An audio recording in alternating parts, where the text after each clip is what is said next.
All right, cool. We are here, Golden Glove goalkeeping. Myself, David Legoric, and Chris Cummings. This will be our first kind of Zoom goalkeeper lesson that we will host monthly. But we wanted to kickstart things off. We will get more technical in the future, but the big topic that I kept coming back to, and Chris and I, it's been on both of our minds, is the upcoming tryouts, the dreadful season for anybody, for players, coaches, for parents, spectators. It's that time of the year that we get a lot of questions, a lot of concerns.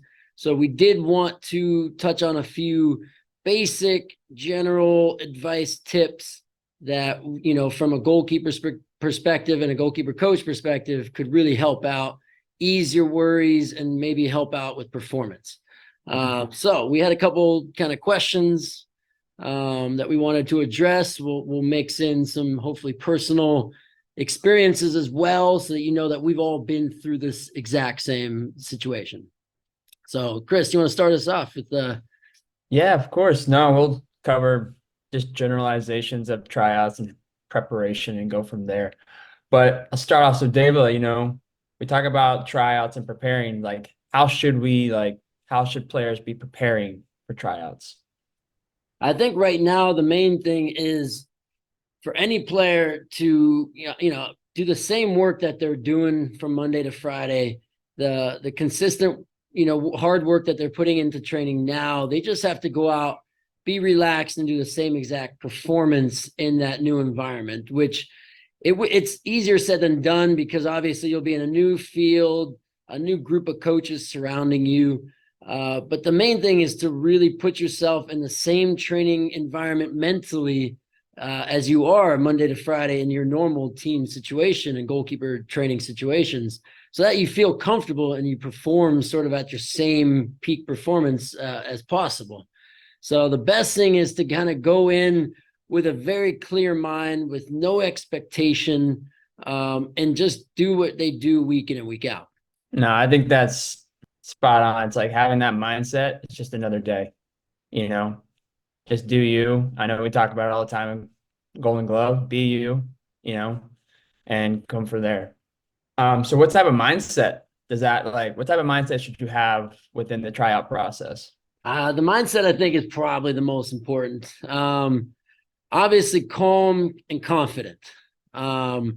I think the goalkeeper position, naturally, we look for the goalkeeper that is mature and confident in themselves. And that situation and that feeling can go towards any moment. So, confidence doesn't just mean you're the loud, bravado, cocky person. It can also mean that you get scored on and it doesn't affect you. You're not as angry. You're controlled. You're actually bouncing back with your communication and your intensity in those moments that are tough. So there's a lot of that you can show with your confidence that coaches will pick up on. And whether or not you, for example, might be on a team that don't have any defenders and you're getting scored on 10 times per session, if you're showing confidence by picking up your team and making the saves you can and really giving yourself self-talk that's positive, I think those are kind of factors that show your mindset, that show how resilient you are.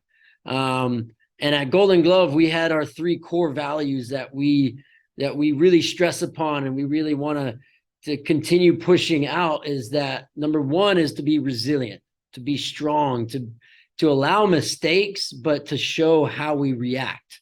That's just the basis of any hard-working player, any hard-nosed, tough player. That's number one. Number two is be enthusiastic, which just basically means have energy, have high energy, high impact in the group. Don't be the shy goalkeeper. I've known very few shy goalkeepers in my life that ended up playing for a long term. They're all loud. They all have a personality. They all want to be part of the team, even though that position is independent.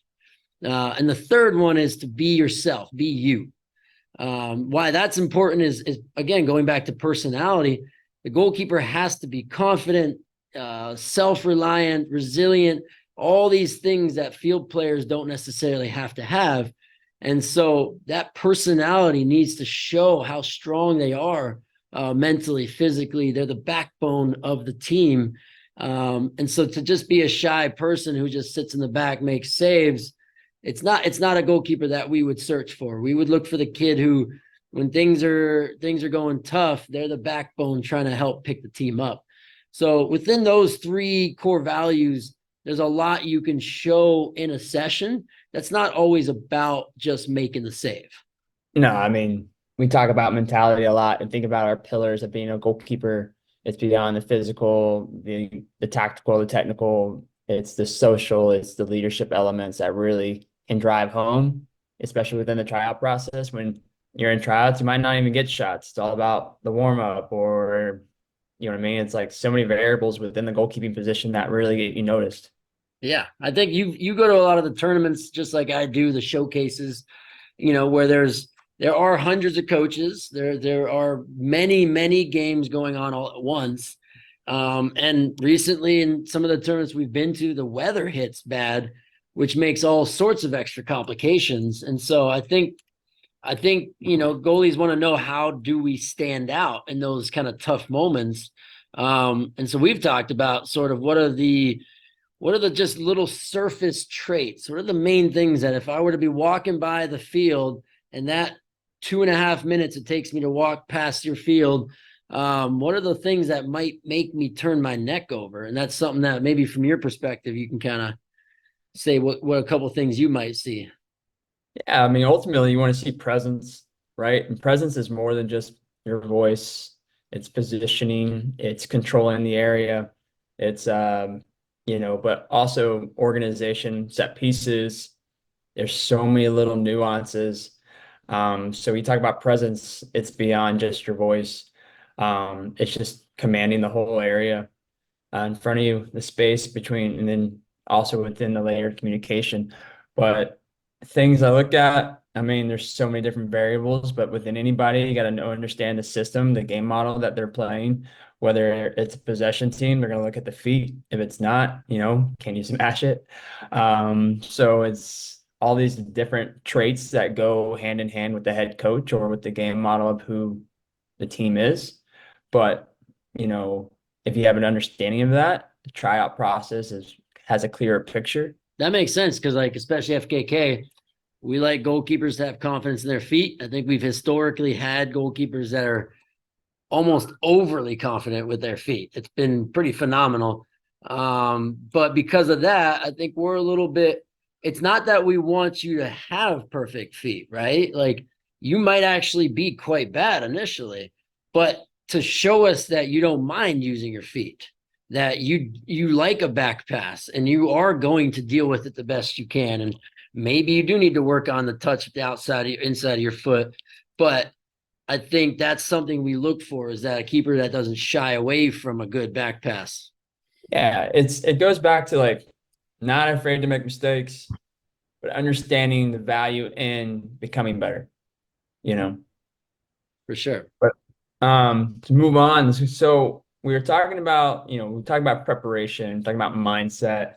What about the tryout process for kids or players within the existing club? They're going back to the same club and trying out. What advice or thoughts would you give them? So an existing player, has to have an ease of mind because of this simple thing that we've seen them now for 10 months, week in and week out, in season, out of season. We've seen them in postseason. We've analyzed goalkeepers in depth and in club. And that's us as a goalkeeper staff that really like to understand where our goalies are and where they have developed. So when it comes to in-house goalkeepers, really there needs to be an ease of mind to know that we kind of have a pulse on where they are at. And what we want to see, I think, is that they go in there and they kind of prove us right. They kind of go, okay, there's some kids coming in to maybe try to take my job. Let me prove the coaches right that I am at this level. I have started here and worked to this, and I deserve this position. And with a sort of just not a cockiness, but a very much provement of, making the coach say, yeah, that was the right choice. There shouldn't be any stress. There shouldn't be any feeling like, oh, I might lose something. It's definitely the opposite. It's to say, hey, I want to just make sure that any kid that comes in knows that this is what they're going up against. And even if we do add a goalkeeper, that they still have to go up against this standard. This is what we have and have built. And that only raises the level all around. But I think as kids approach it and use it as a tool to just get in front of all sorts of coaches, because they're all going to be around kind of watching, and use it as just a really prove us right, don't prove us wrong kind of moment, and over stress yourself. Do what you did Monday through Friday, simple. Exactly. It's like just hits back. Be you. All right. Just do what you do every day and be your best. Don't stress. Don't get in your own head. Just be confident, be positive. You talked about self-talk earlier. It's that positive self-talk to keep you in every moment. So now what would you do? So what about for players going into new clubs? What advice? Yeah, I mean, I think the best thing is to come in and use the time you have to show what kind of person you are first. I think that's the thing we're always going to go back to is what kind of person are you? And treat this like a job interview initially, as a professional job interview. So how do you arrive? What time do you arrive? What do you look like? How do you approach the coaches? Is there a strong handshake introducing yourself? Is there a getting to know people around you? Treat it as professional as possible for one, to make yourself feel comfortable in the new environment. But for two, show us what kind of person you are. Talk to us, ask us questions, get to know us. Because that's the thing that's going to stand out to us eventually, is that personality side. And then the rest of it, technical and the tactical stuff, you go out and do what you've been doing. And now we'll have a face and we'll have a memory and we'll have a connection to that name or number. Simple for me. Yeah, I think you like what you touched upon, like treating it like an interview process in a way. Arrive early, don't be that clown. I'll say it. It's like just be there on time, be there. You have a goal. You want to you wouldn't be at the trial if you didn't want to make the team. So you have a certain focus going into it. So have that focus and just hammer it home, and then it's like what you're talking about. You can go up to the coaches, ask questions after the tryout, ask for feedback, get an idea, and then go from there. If Yeah. you don't ask anything, you don't communicate, you may never even know. And no one ever likes to be in that feeling of like, what did they think of me? Use those moments as opportunities to really get a good idea. Yeah. Well, and I was even talking to Mike at our club, and a big thing is players come in and they want to show certain skills that they have. Maybe they're really good at cutting in and whipping a shot. But a lot of times coaches will put players in certain situations and they want to see certain things. And to maybe understand that, to maybe ask the coach, hey coach, I'm on the wing. What type of wing player do you want? Do you want me super defensive? Do you want me to be able to overlap? I think having that understanding with coaches and saying, hey, what are you looking for specifically in this game? It really gives a clear picture to go, hey, coach, I showed that, or maybe I didn't show that.